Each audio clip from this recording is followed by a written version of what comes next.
So my dude's Valkyrja, and today I want to talk to you about Xiao. Once again, I figure, now's a good time to talk about some Xiao stuff. I do want to show you guys combos and stuff you can do for Xiao, so you can do some really cool stuff, but I'm gonna save that for another video.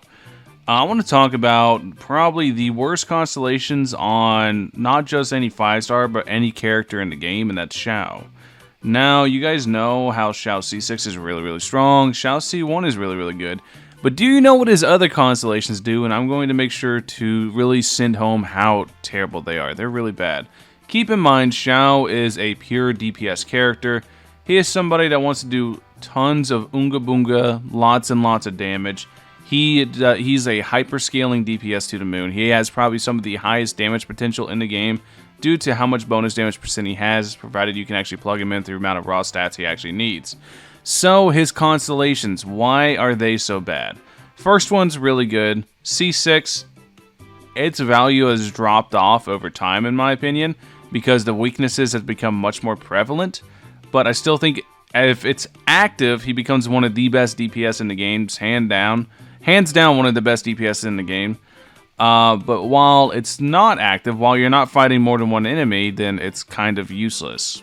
So its value has tremendously dropped for me personally as time has gone on because it's just too conditional.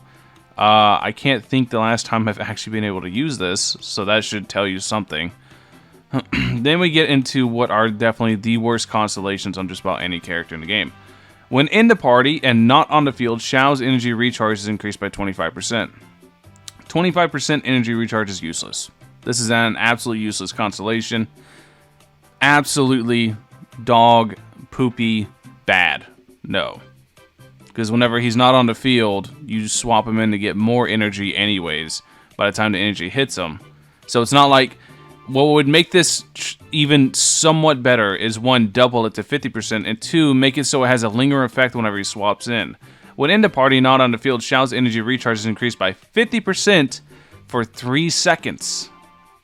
So basically, it's a constantly refreshing timer, and then once he swaps in, he has 3 seconds where he gets 50% more energy recharge.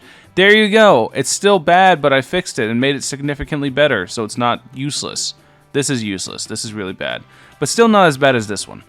When Xiao's HP falls below 50%, he gains 100% defense bonus. This is a hyperscaling DPS that you almost always have paired with a shield. Always. Because otherwise he just gets knocked out of animations constantly because he has no interruption resistance because they didn't start adding that until recently. Until basically like around Raiden Shogun they started throwing interruption resistance on every single one of these.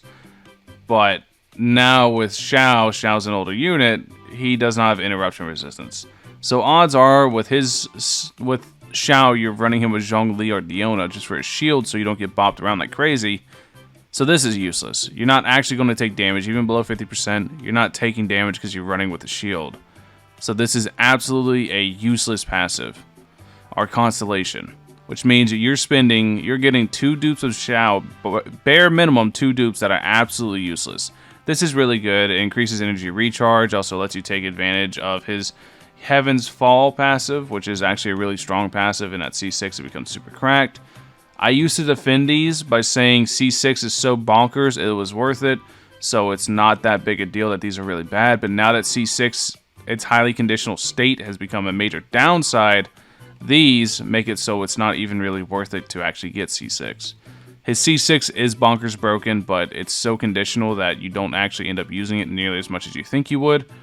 And these are just really, really bad and they don't justify it.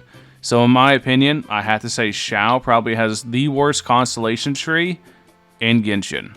Because highly conditional, when it works, it's amazing, one of the best DPS things in the game. And then just useless, garbage doo-doo butter. Really, really good, but it's not necessary at all. So, yep, I just wanted to make a video about it. So if you guys were not aware on how terrible Xiao's constellations are, if you were thinking of wailing for Xiao, it's either C6 or bust because everything outside of C1 is just doggy doo-doo butter, other than, C4 or C3 and C5 are just levels. So I feel like I don't need to talk about that. But yeah, anyways, that's basically the video. Let me know what you guys think in the comment section below. If you think a character has worse constellations And yes, I do think Xiao's constellations are worse than Chi-Chi's now. If you think a character has worse constellations, let me know in the comment section below. I'll catch you guys in the next one. Peace.